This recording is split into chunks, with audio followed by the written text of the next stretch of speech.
magician pulls up a prank on Vice Ganda during PGT auditions. Insane, as the new season of the Pilipinas Got Talent Season 5, a new set of judges came along with it. Included in the new set of judges are the action star Robin Padilla, comedian Vice Ganda and actress Angel Locsin.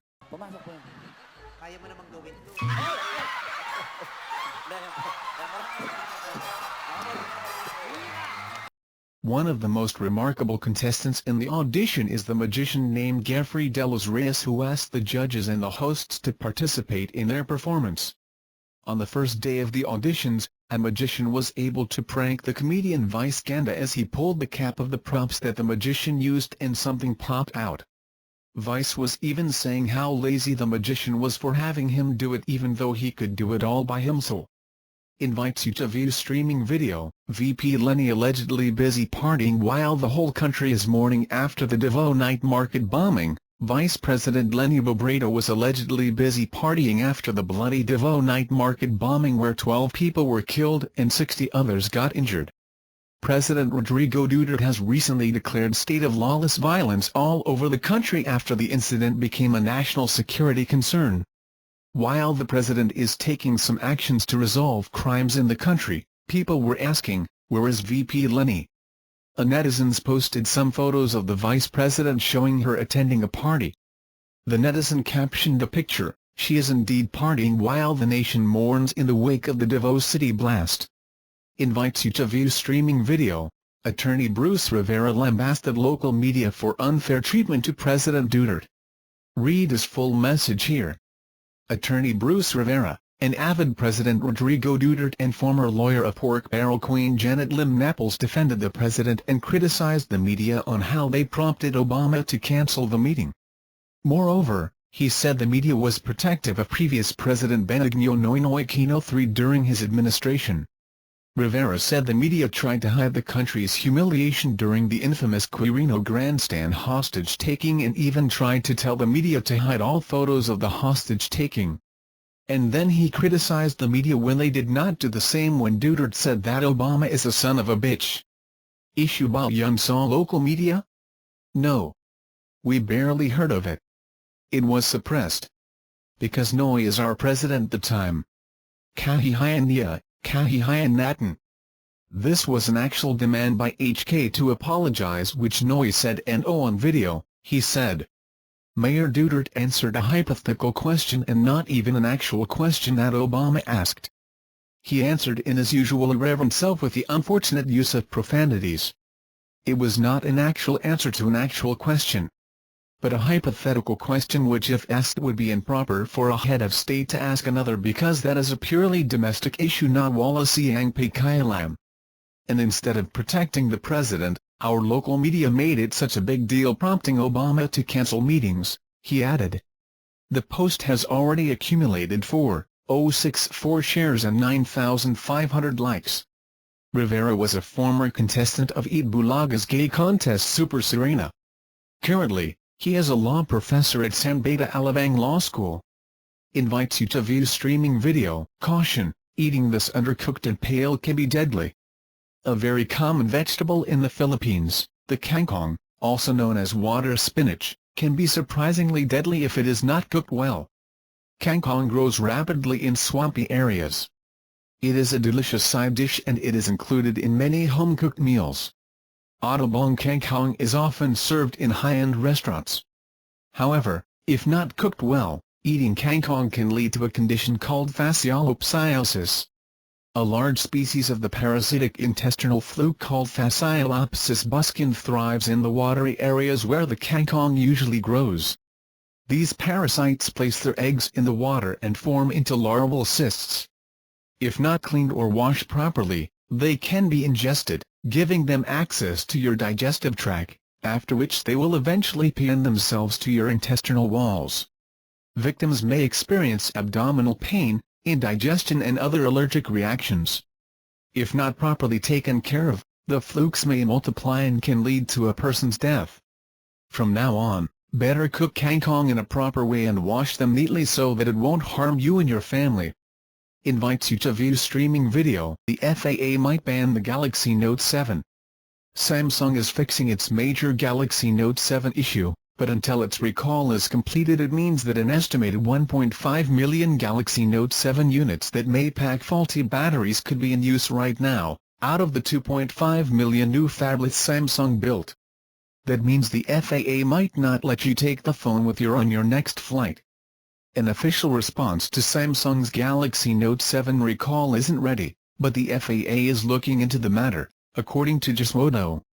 The FAA and the Pipeline and Hazardous Materials Safety Administration are working on guidance related to this issue, an FAA spokesperson told the site.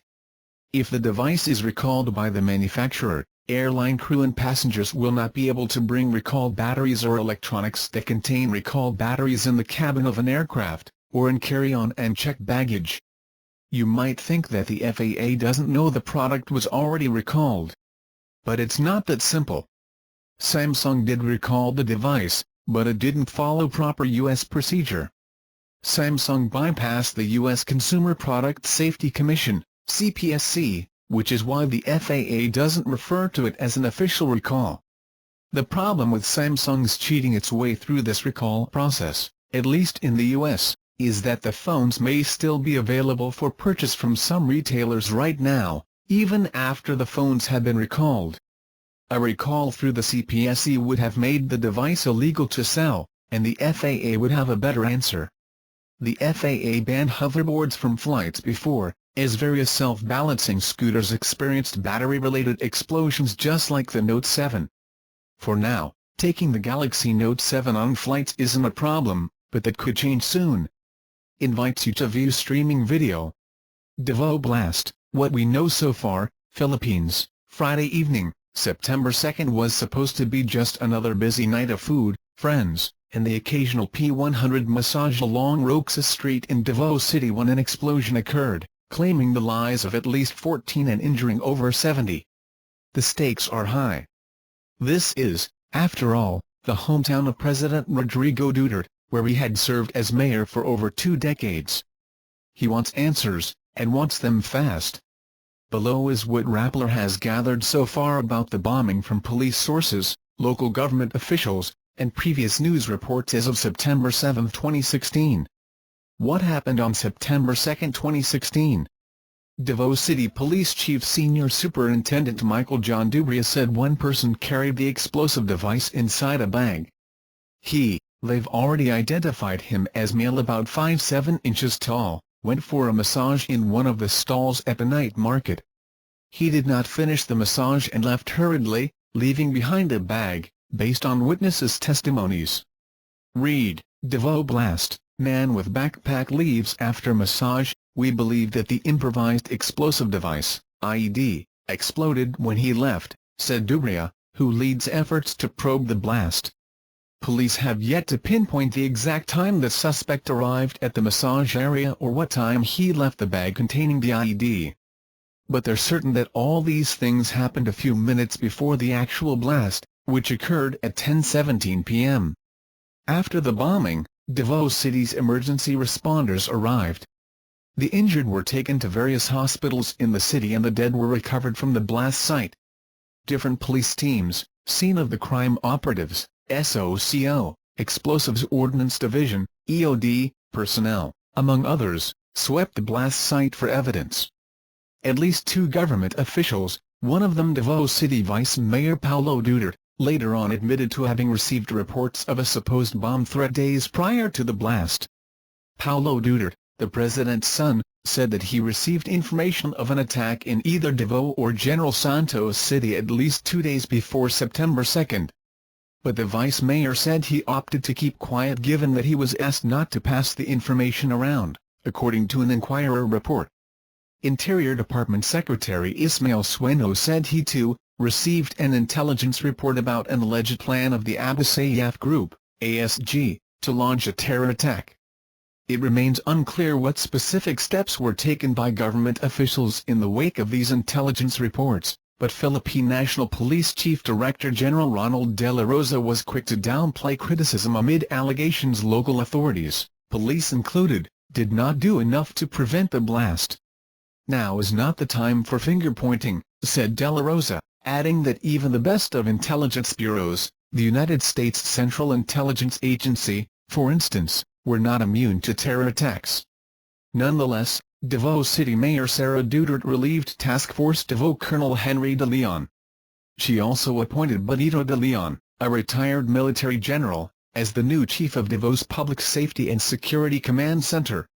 What exploded? A little less than 24 hours after the bombing, De La Rosa announced that it was an improvised explosive device, IED, that exploded at the night market. The IED, he said, was a 60mm mortar round. Dubria would later present to media fragments of the mortar round that had been recovered from victims of the blast.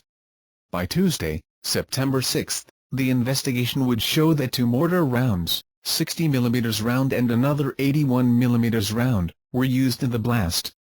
According to Dubria, the IED was detonated using a cellular phone. The initial theory is that the man who left behind the bag containing the IED was the one who also detonated it. De La Rosa, former Davao City Police Chief, is no stranger to bombings. He was an intelligence officer during the 2003 bombing of Sasa Wharf in the city.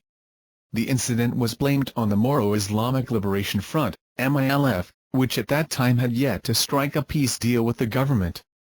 A couple of years later, an IED was detonated at the Davao City Overland Transport Terminal, killing a 12-year-old boy and injuring 5 others. The Abu Sayyaf claimed responsibility for the blast. De La Rosa was also an intelligence officer during the so-called Ecoland Valentine's Day bombing. He was city police chief in 2013 when 2 explosions occurred at SM City in Ecoland and Gesano Mall of Davao in Bajada. Read, A History of Bombings in Davao City. Is a terror group behind it? Many were quick to point to the ASG as the culprit. It's been the target of intensive military operations in Sulu. Some 8,000 soldiers have since been deployed to the province to run after ASG members. Duterte himself said days before the blast that he expected retribution from the group. Read, Who's behind the Davao bombing? The ASG, through its supposed spokesperson Abarami, claimed responsibility for the blast. While officials were initially quick to acknowledge the claim, they grew lukewarm toward it later on. De La Rosa said a day after that among the primary angles they were looking into were the intensified military operations in Sulu. This might be a diversionary move to ease up the pressure that they have been experiencing in Sulu, he said. Dubria, meanwhile, refused to declare that a terror group was behind it. The police are exploring all possibilities. The perpetrators could be an isolated group, or a disgruntled group having grudges toward different persons, according to Dubria. De La Rosa added to the list the possibility of it being an act of narco-terrorism. If the Abu Sayyaf can kidnap people for money, they can also bomb people for money. It's all about money. So if I'm a rich drug lord, I can pay the Abu Sayyaf.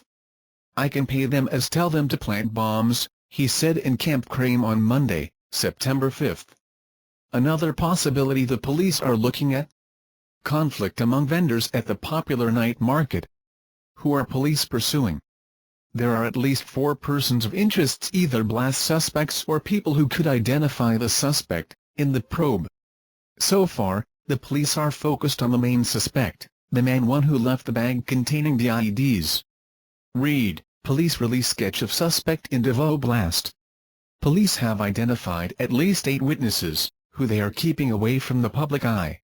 Footage from at least 8 closed-circuit television, CCTV, units in the area is also being reviewed.